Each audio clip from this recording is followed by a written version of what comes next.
कहानी की शुरुआत में शेरिम हाई स्कूल और बेजिंग हाई स्कूल के बीच बास्केटबॉल टूर्नामेंट का मैच दिखाया जाता है।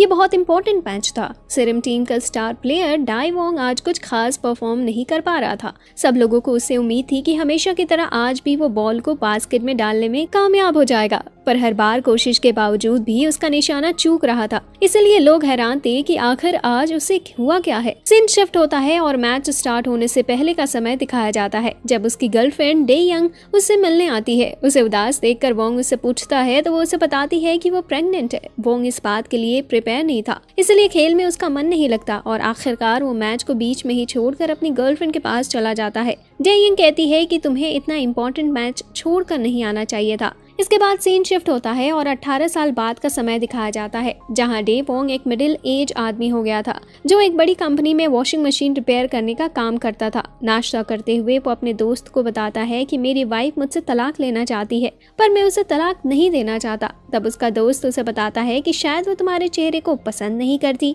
वोंग कहता है कि हमारी फाइनेंशियल कंडीशन ठीक नहीं है, शायद इसलिए वो मुझे छोड़ना चाहती है, पर कोई बात नहीं, जल्दी मुझे प्रमोशन मिल जाएगा, जिसके बाद हमारी सारी दिक्कतें दूर हो जाएंगी। इसके बाद वो तैयार होकर काम पर निकल जाता है और प्रमोशन पाने के लिए जी जान लगाकर काम करता है। लोगों से रिक्वेस्ट करता है कि वो उसे 5 स्टार रेटिंग दे। ऐसे ही काम करते हुए एक दिन वह एक बूढ़े आदमी के घर पहुंचता है, जहां उसे ढेर सारे बुक्स रखे हुए मिलते हैं, जिनमें फिर से जवान होने का नुस्खा लिखा होता है। अभी वो उन बुक्स को देख ही रहा होता है कि इतने में अंदर से बूढ़ा आदमी आता है और वोंग से अपना रेडियो ठीक करने को कहता है, जिसके बाद वोंग उसे ठीक कर देता है। तब वो बूढ़ा खुश होकर कहता है कि क्या मैं तुम्हारी कुछ मदद कर सकता हूँ। वोंग कहता है कि मेरी जिंदगी मैं ही सुधार सकता हूँ। इसके बाद वो अपने बच्चों से यानी सीहा और सीयू से मिलने जाता है, जो हाई स्कूल में पढ़ते हैं। वो दोनों से अपनी माँ का ध्यान रखने को कहता है और उन्हें बताता है कि जल्दी मुझे प्रमोशन मिलने वाला है और फिर सब कुछ ठीक हो जाएगा। उधर डे यंग एक टीवी चैनल में काम करने के लिए इंटरव्यू देने जाती है। उसकी स्पीच, डांस और परफॉर्मेंस सब कुछ बढ़िया होता है, लेकिन फिर भी चैनल प्रोड्यूसर उसे काम देने से इनकार कर देता है और कहता है कि तुम एक हाउसवाइफ और 2 बड़ी बच्चों की माँ हो,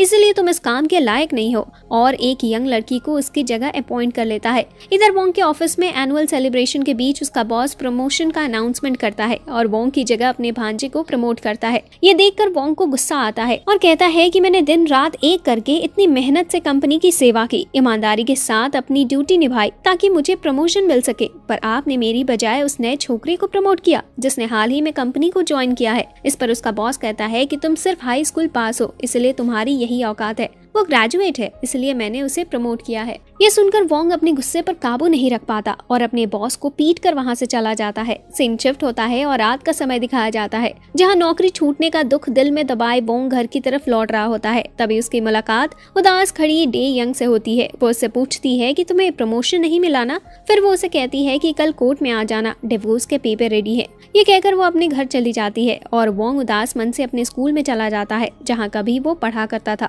बास्केटबॉल ऑडिटोरियम में पहुंचते ही उसे अपने पुराने दिन याद आने लगते हैं और सोचने लगता है कि काश उसे अपनी बीती हुई जिंदगी एक बार फिर से जीने का मौका मिल जाए, तो इस बार वो अपनी मर्जी से जिएगा। सुबह वोंग की नींद खुलती है तो उसे बड़ी जोर की भूख लगती है और वो खाने का सामान लेने के लिए स्टोर में जाता है, जहाँ पर अपनी बेटी को काम करता हुआ देखकर उसे बहुत गुस्सा आता है। वो उसे डांटता है कि पढ़ाई करने की जगह तुम जॉब कर रही हो। ये कहकर वो उसे अपने साथ ले जाना चाहता है, पर उसकी बेटी उसे नहीं पहचानती और उसे पागल लड़का समझकर चिल्लाने लगती है। तब सभी लोग आकर वोंग को वहाँ से हटा देते हैं। जब वोंग शीशे में अपना चेहरा देखता है तो हैरान रह जाता है, क्योंकि वो फिर से जवान हो चुका था और बिल्कुल वैसा ही दिखने लगा था जैसा वो अपने हाई स्कूल के दिनों में दिखा करता था। उसे अपनी आंखों पर यकीन नहीं होता है और वो कंफर्म करने के लिए अपने दोस्त के पास जाता है। उसका दोस्त उसे चोर समझकर घर से निकलने के लिए कहता है। वोंग उसे विश्वास दिलाने की कोशिश करता है कि मैं तुम्हारा दोस्त वोंग हूँ, पर उसे इसकी बातों पर विश्वास नहीं होता और वो ताबड़तोड़ गोलियां बरसाने लगता है और उसके साथ फाइट भी करता है। जब वोंग बेहोश हो जाता है तब टेबल पर रखे हुए पुराने फोटो में उसका चेहरा देखकर वो खुद ही शॉक हो जाता है। होश में आने पर वोंग उसे सारी बातें बताता है और उसे अपने साथ स्कूल भी ले जाता है।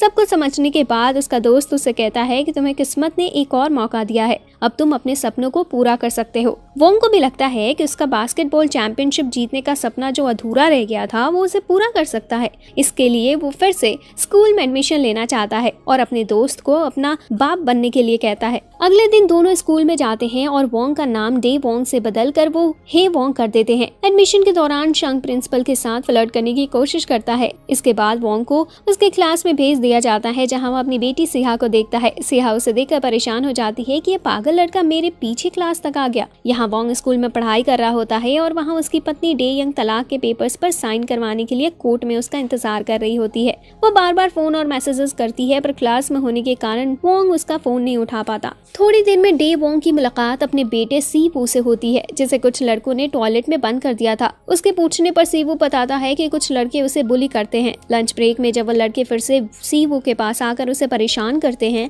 तो वो उन लड़कों को रोकने की कोशिश करता है और उन्हें नसीहत देने लगता है जिसे सुनकर सब बच्चे हंसने लगते हैं। सीन शिफ्ट होता है और पास्ट में डे यंग को दिखाया जाता है जिसे उसकी माँ डांट रही होती है। दरअसल डे यंग के प्रेग्नेंट होने की खबर से उसकी माँ बेहद नाराज थी। वो डे यंग से कहती है कि इस छोटी सी उम्र में बच्चे की जिम्मेदारी संभालोगी तो पढ़ाई का क्या होगा, तुम्हारी पूरी जिंदगी बर्बाद हो जाएगी। वो उसे बेबी अबॉर्ट करने के लिए कहती है पर डे यंग उनकी बात नहीं मानती है और घर छोड़कर चली जाती है। इधर डे वोंग के घर में जब उसके पिता को यह खबर लगती है तो वो भी उसे डांटते हैं कि तुमने अपने साथ साथ एक मासूम लड़की की जिंदगी भी बर्बाद कर दी और वो नाराज होकर डे वोंग को घर से निकाल देते हैं। अब डे वोंग डे यंग को समझाता है कि अभी हम दोनों बहुत छोटे हैं और बच्चे की जिम्मेदारी नहीं उठा सकते। तो वो रोते हुए कहती है कि मैं अपने जुड़वा बच्चों को नहीं खोना चाहती, भले तो मेरा साथ दो या ना दो। ये कहकर वो वहाँ से चली जाती है। इसके बाद डे यंग को हॉस्पिटल में दिखाया जाता है जहाँ सोनोग्राफी रिपोर्ट देखकर डॉक्टर कहती है कि उसके बच्चों की दिल की धड़कन रुकने लगी है। ये सुनकर डे यंग रोने लगती है। तभी डे वोंग आकर उसे संभालता है और अपनी गलती के लिए उससे और अपने बच्चों से माफी मांगता है और तभी बच्चों की धड़कन नॉर्मल हो जाती है।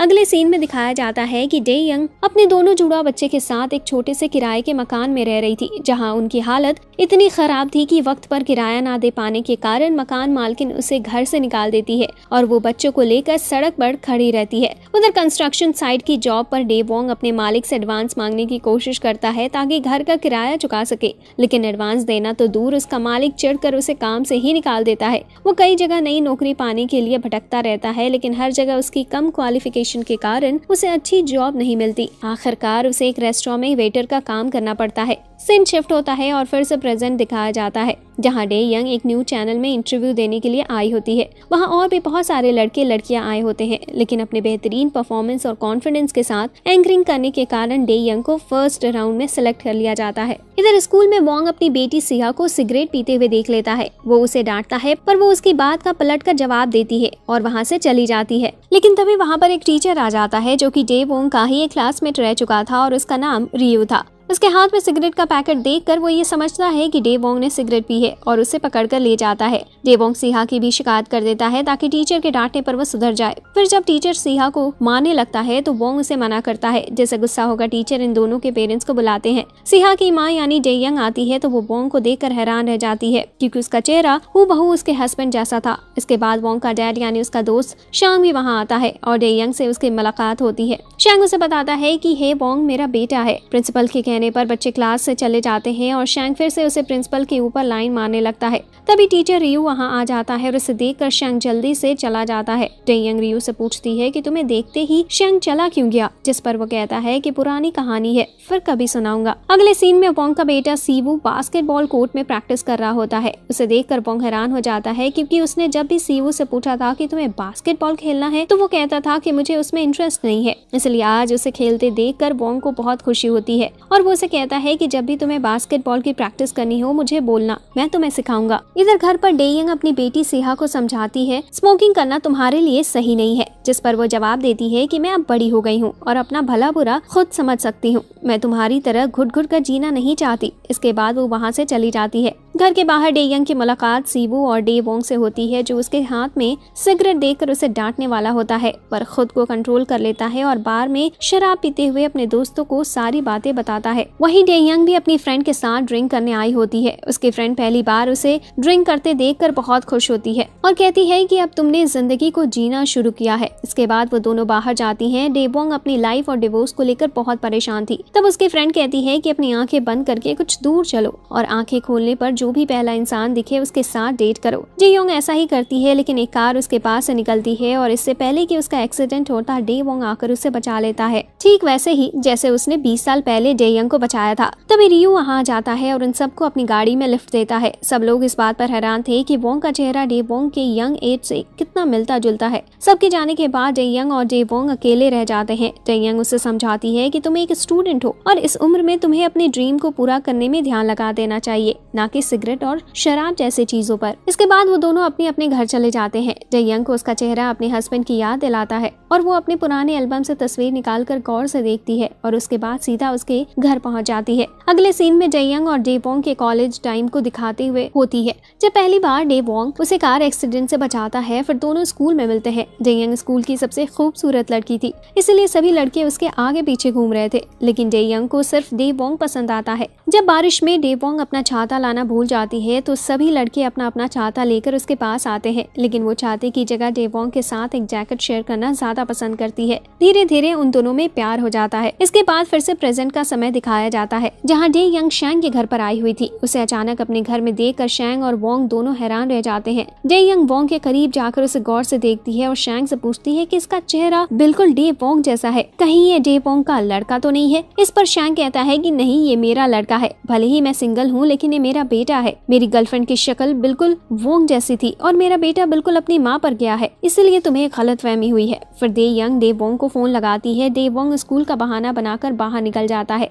जब वो उसे हेवोंग के बारे में पूछती है तो वो भी उसे वही जवाब देता है जो शैंग ने दिया था। नेक्स्ट सीन में सिहा अपने फ्रेंड्स के साथ बैठी हुई गप्पे मार रही होती है और वो सब अपने अपने पेरेंट्स की बुराइयां करती हैं कि हमारे डैड इतने कंजूस हैं। सिहा कहती है कि मैंने अपने बाप को बहुत बार उल्लू बनाया है और झूठे झूठे सपनों का बताकर उनसे खूब सारे पैसे ऐंठे हैं। ये सुनकर डेवोंग को बहुत गुस्सा आता है और वह सिहा के साथ साथ सभी लड़कियों से कहता है कि तुम्हारे माँ बाप तुम लोगों के लिए इतनी मेहनत करके, इतने पैसे खर्च करके तुम्हें पढ़ाते हैं और तुम लोग उनकी ही बुराई करते हो। तुम लोगों को शर्म नहीं आती अपने बाप से झूठ बोलकर पैसे ऐंठते हुए। इस पर सब लोग उसको ओल्ड फैशन कहकर उसका मजाक उड़ाते हैं, पर उसके जाने के बाद लड़कियों को एहसास होता है कि उसने जो कुछ भी कहा था उनके भले के लिए ही कहा था। तब सिहा को भी एहसास होता है कि उसने अपनी माँ के साथ गलत बर्ताव किया। वो इसके लिए अपनी माँ से माफी मांगती है। इसके बाद डेवोंग सीवो को रेस्टोरेंट में खाना खिलाने के लिए ले जाता है। इस बीच डेयोंग को जेबीसी कंपनी से मैसेज आता है कि उसे फाइनल राउंड के लिए आना होगा। ये सुनकर वो बहुत खुश होती है और फाइनल राउंड क्लियर करने के बाद उसे जॉब मिल जाती है। जब वो लौट रही होती है तो रास्ते में उसे डेवोंग और सीवू मिल जाते हैं। वो अपने बेटे सीवू को जॉब के बारे में बताती है। वो भी ये सुनकर बहुत ही खुश हो जाता है और दोनों गले लगकर उछलने लगते हैं, जहाँ डेवोंग भी उनकी खुशी में शामिल हो जाता है। अगले दिन सुबह जॉब पर जाने के लिए डेयोंग तैयार होती है तो अपनी बेटी से पूछती है कि मेरा स्कर्ट छोटा तो नहीं लग रहा। वो कहती है कि नहीं, आप बिल्कुल सही लग रही हो। बेटे सीयू से भी वही सवाल करती है, पर वो भी कहता है कि सब कुछ ठीक है। पर जैसे ही वो बाहर निकलती है सामने उसे डेवोंग दिखाई देता है, जो कहता है कि तुम्हारी स्कर्ट कुछ ज्यादा ही छोटी है। ये सुनकर वो वापस अपने घर को लौट जाती है और इस बार लॉन्ग स्कर्ट पहन कर आती है। उधर ऑफिस में बॉस अपने असिस्टेंट को इस बार के लिए डांटता है कि उसने बिना उसकी परमिशन के 37 साल की औरत को एंकर के पोस्ट पर अपॉइंट कर लिया था। वो उसे कहता है कि किसी भी तरह इस औरत को यहाँ से निकालना होगा। जब असिस्टेंट कहता है कि एक बार नौकरी पर रखने के बाद हम उसे बिना वजह कैसे निकाल सकते हैं, तब उसका बॉस कहता है कि ऐसे सिचुएशन पैदा करो कि वह खुद ही यह जॉब छोड़कर चली जाए। आज काम का पहला दिन था और असिस्टेंट मैनेजर सभी कैंडिडेट का स्वागत करने के बाद उन्हें उनका काम समझा देता है, पर डेयोंग को कुछ ज्यादा ही काम बता देता है। इधर स्कूल में बदमाश बच्चे सीयू को फिर से बुली करते हैं। तब डेवोंग उससे कहता है कि तुम इन सबको जवाब क्यों नहीं देते, अगर ऐसे ही खामोश रहे तो ये लोग तुम्हें और परेशान करेंगे। अगले सीन में पूरा कॉलेज प्ले एरिया में इकट्ठा हो जाता है, क्योंकि वहाँ डेवोंग, सीवू और बुली करने वाले लड़कों के बीच बास्केटबॉल मैच होने वाला था। पहले तो सीवू सहमा सहमा सा रहता है, लेकिन डेवोंग के सपोर्ट से वो भी बढ़िया मैच खेलने लगता है। दोनों मिलकर ढेर सारे गोल बनाते हैं और विरोधी टीम को हरा देते हैं, जिसके लिए पूरा कॉलेज चीयर्स करता है। सिहा और उसकी सहेलियां भी यह मैच देख रही थी। वो सब सीवू को पहली बार कॉन्फिडेंटली खेलते और जीतते देख बहुत खुश होती हैं। अगले दिन बेसबॉल टूर्नामेंट होने वाला होता है और जेबीसी कंपनी के मैनेजर डेयोंग को मैच कवर करने के लिए भेजते हैं। मैच बहुत जबरदस्त था और मैच के अंत में डेयोंग जीतने वाली टीम के कैप्टन का इंटरव्यू लेती है, जो कि बहुत शानदार होता है। वो कैप्टन से ऐसे ऐसे क्वेश्चन पूछती है जिसे देखकर लगता था कि उसे बेसबॉल की बहुत जानकारी हो। यही नहीं, उसके कॉन्फिडेंस को देखकर कोई भी अंदाजा नहीं लगा सकता था कि किसी भी नेशनल प्लेयर के साथ ये उसका पहला इंटरव्यू है। कुछ ही मिनटों में उसका इंटरव्यू वायरल हो जाता है और उसे ढेरों सारे लाइक्स भी, साथ ही बहुत सारे कमेंट्स भी आते हैं। घर पर देवोंग, उसका दोस्त शैंग और सीवो तीनों टीवी पर ये मैच देख रहे होते हैं और मैच के एंड में डेयंग का इंटरव्यू देखकर बहुत खुश होते हैं। विनिंग टीम के कैप्टन का इंटरव्यू लिया जाना सीवो को बहुत इंस्पायर करता है। उसके मन में भी इच्छा होती है कि काश मैं भी ऐसा ही कुछ करूं और मेरा भी इंटरव्यू टीवी पर आए। इस ख्याल के आते ही वो डेवोंग से कहता है कि मुझे भी बास्केटबॉल सीखना है ताकि मैं भी एक अच्छा प्लेयर बन सकूं। ये सुनकर डेवोंग बहुत खुश होता है और उसे बास्केटबॉल सिखाने का वादा करता है। इधर इंटरव्यू खत्म होने के बाद डेयंग घर के लिए निकलती है, पर जब वो बस से उतरती है तो उसे गीले कपड़ों में देखकर डेवोंग उसे अपना जैकेट उतार कर देता है ताकि उसे ठंड न लगे। रात भर में इंटरव्यू काफी वायरल हो चुका था और जहाँ तारीफों के पुल बांधे जा रहे थे, वहाँ कुछ लोग नेगेटिव कमेंट भी कर रहे थे। कोई कमेंट कर रहा था कि ये वही लड़की है जो हाई स्कूल में प्रेग्नेंट हो गई थी, तो कोई उसे घर बैठकर बच्चों की परवरिश करने की सलाह दे रहा था। कुछ लोग उसके चरित्र पर उंगली भी उठा रहे थे, तो कोई जेबीसी कंपनी को ही दोष दे रहे थे कि उसने ऐसी औरत को काम पर क्यों रखा। अगले दिन सुबह डेवोंग जब स्कूल जाता है तो क्लास में बैठे कुछ बदमाश बच्चे यही सब बातें कर रहे होते हैं। सीओ को बुली करने वाले लड़के डेयंग के साथ साथ सीहा को भी कैरेक्टरलेस बताते हैं। ये सुनकर डेवोंग को बहुत गुस्सा आता है और इससे पहले कि वो उनसे कुछ कहता, सीहा का बेस्ट फ्रेंड उन लड़कों से भिड़ जाता है और उनके बॉस को धोने लगता है। लेकिन वो भी कम नहीं था, हाथों और पैरों से मारते हुए वो उसे जमीन पर गिरा देता है और एक डंडे से उसे मारने ही वाला होता है, पर तभी डेवोंग उसको रोक देता है और इसी के साथ तीसरा एपिसोड भी खत्म हो जाता है। वीडियो अच्छी लगी हो तो लाइक कर देना और अगला पार्ट भी चाहिए तो कमेंट करके जरूर बताना।